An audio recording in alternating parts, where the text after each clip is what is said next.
নমস্কার। প্রণমামি জগৎজননীতে আপনাদের স্বাগত।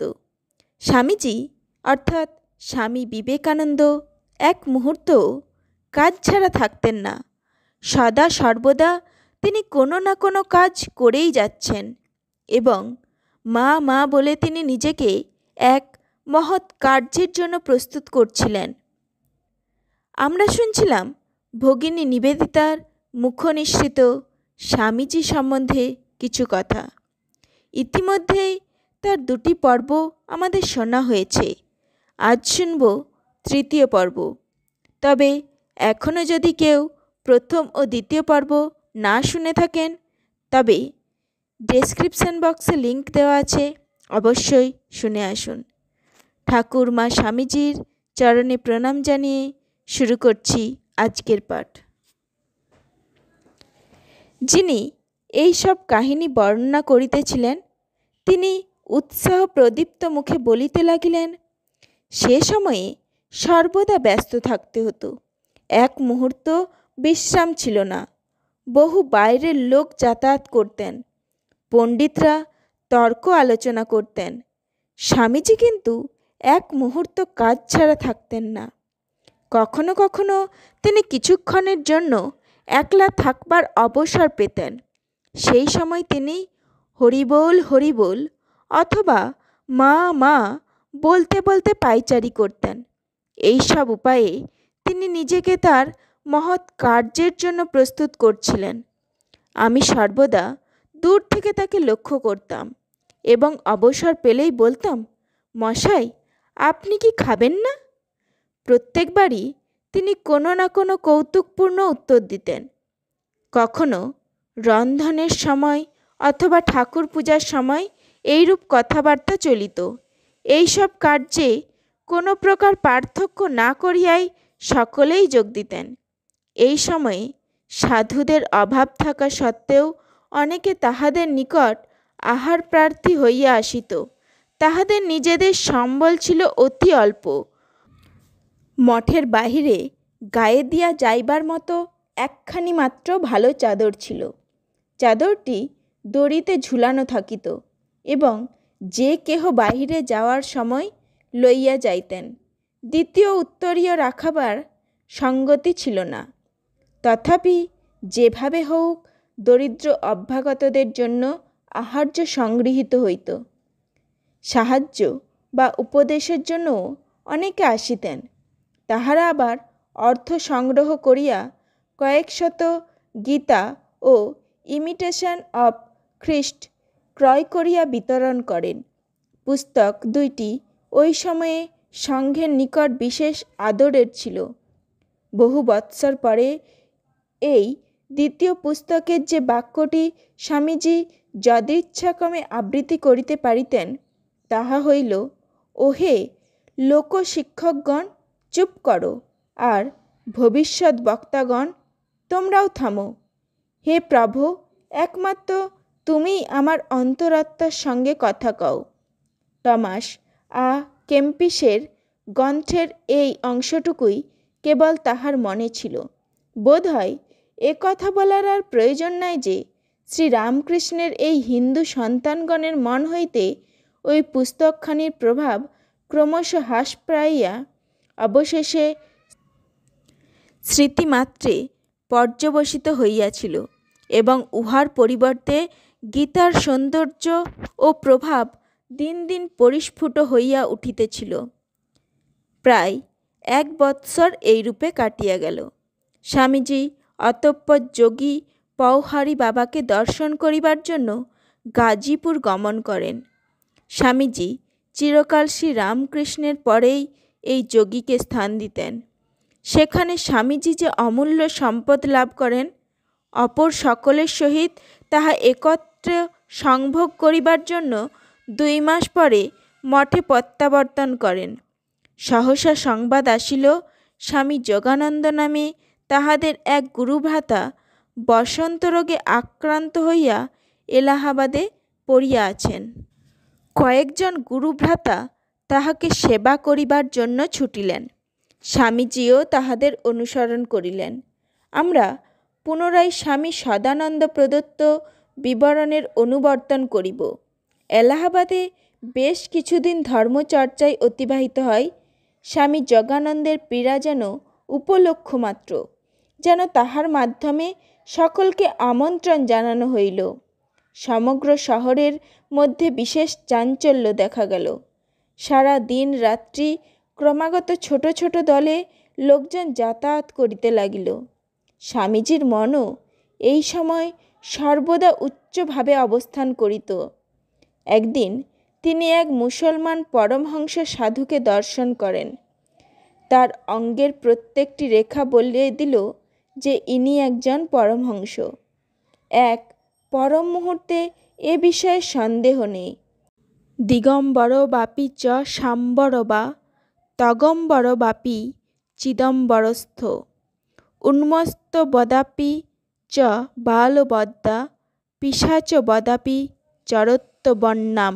অর্থাৎ আত্মবিদ পরমহংসগণ কখনো দিগম্বর, কখনো বস্ত্রধারী, কখনো বল্কল বা চর্ম পরিহিত, আবার কখনো জ্ঞানমাত্রে আচ্ছাদিত বালকবৎ, উন্মত্তবৎ, কখনো বা পিশাচবৎ পৃথিবীতে বিচরণ করিয়া থাকেন। শঙ্করাচার্যের বিবেক চূড়ামণি হইতে পরমহংসের এই লক্ষণগুলি আবৃত্তি করিতে করিতে শিষ্যের ভাষায় উৎসাহের সহিত তাহাদের সারা রাত্রি অতিবাহিত হইত। সম্ভবত এইরূপ নানা প্রকার ঘটনা বৈচিত্র্যের মধ্য দিয়া এক পক্ষকাল কাটে। অতঃপর তাহারা এলাহাবাদ পরিত্যাগ করেন এবং 2 জন অথবা 3 জন করিয়া গঙ্গা তীরে বরাহনগর মঠে ফিরিয়া আসেন।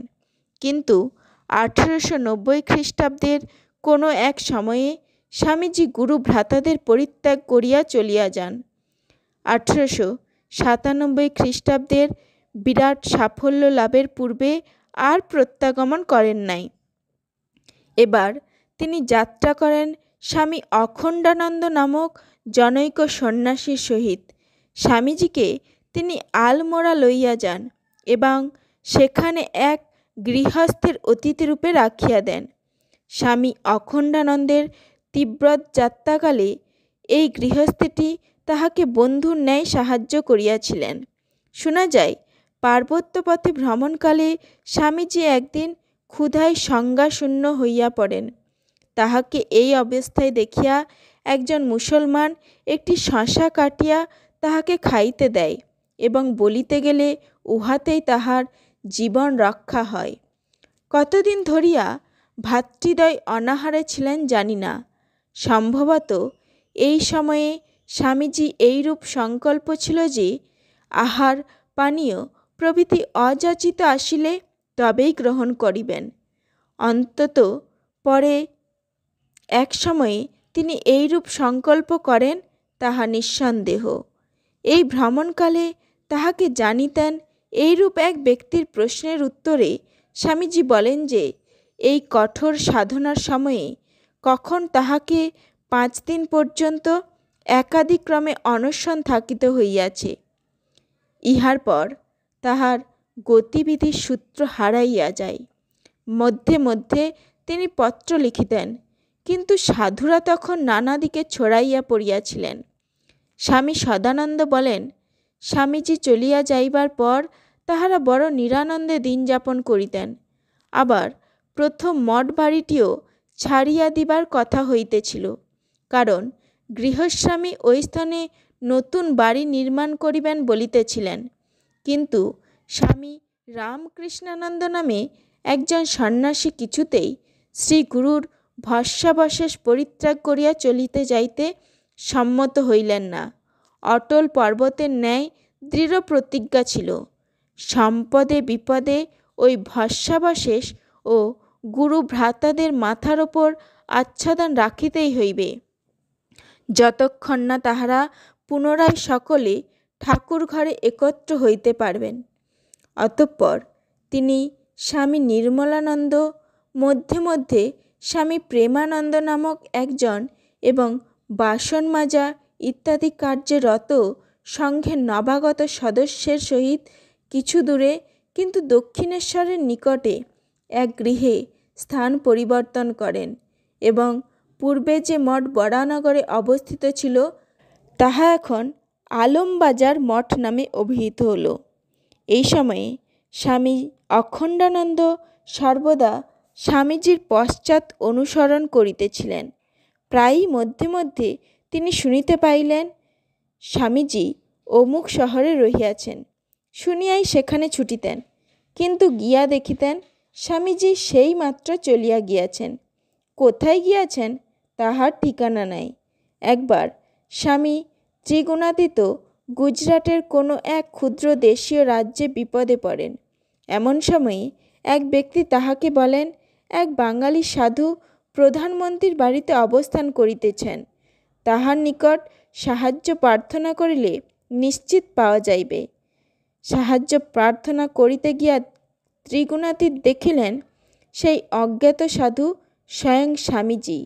স্বামীজি কিন্তু প্রয়োজনীয় সাহায্যের ব্যবস্থা করিয়া দিয়া গুরু ভ্রাতাকে গন্তব্য পথে অগ্রসর হইতে বলিলেন এবং স্বয়ং একাকী যাত্রা করিলেন।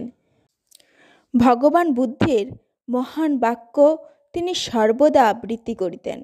সিংহ যেমন সামান্য শব্দে ভীত হয় না, বায়ু যেমন কদাপি জালে আবদ্ধ হয় না, পদ্মপত্র যেমন জলে লিপ্ত হয় না, তুমিও সেইরূপ গণ্ডারবৎ একাকী বিচরণ করো।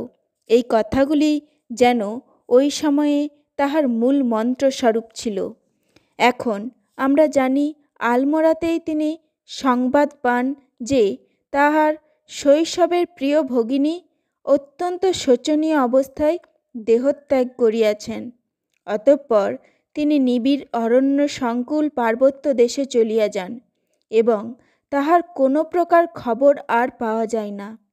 বহু বহু বৎসর পরে একজন স্বামীজির জীবনের ঘটনাবলী গভীরভাবে পর্যালোচনা করতে গিয়ে বুঝিয়াছেন যে এই মৃত্যু তাহার হৃদয়ে এক গভীর ক্ষত সৃষ্টি করিয়াছিল এবং উহার তীব্র যন্ত্রণা মুহূর্তের জন্য উপশম হয় নাই। আমরা বোধহয় সাহস করিয়া বলিতে পারি, ভারতীয় নারীগণের উৎশিক্ষা ও উন্নতিকল্পে তাহার যে প্রবল আগ্রহ দেখা যাইত, তাহার কিছুটা অন্তত এই মর্মবেদনা হইতে সংজ্ঞাত। এই সময়ে কয়েক মাস তিনি এক পার্বত্য গ্রামের ঊর্ধ্বদেশে গুহার মধ্যে বাস করেন। মাত্র 2 বার আমি তাহাকে এই কালের অনুভূতির বিষয় উল্লেখ করিতে শুনিয়াছি। একবার তিনি বলেন, আমাকে কাজ করতে হবে। এই ধারণা এই সময়ে যতটা অভিভূত করে, সারা জীবনে আর কখনো তা করেনি। মনে হতো কে যেন আমাকে জোর করে এক গুহা হতে আর এক গুহায় জীবনযাপনে বিরত করে নিচে সমতল প্রদেশে বিচরণ করবার জন্য ফেলে দিল। আর একবার তিনি অপর একজনকে বলিয়াছিলেন, সাধু কীরকম জীবনযাপন করছে সেটাই তার সাধুত্বের পরিচায়ক নয়, কারণ গুহার মধ্যে বসে থেকেও কেউ অনায়াসে মনে মনে রাত্রির আহারের জন্য কখানা রুটি মিলবে এই প্রশ্নে নিমগ্ন থাকতে পারে। নমস্কার, আজকের পাঠ এখানেই শেষ করছি। আসুন না সকলে মিলে আবার একবার ঠাকুরমা স্বামীজির নামে জয়ধ্বনি করি। জয় ঠাকুর শ্রী রামকৃষ্ণদেবের জয়, জয় শ্রীমা সারদা দেবীর জয়, জয় স্বামী বিবেকানন্দের জয়। ধন্যবাদ।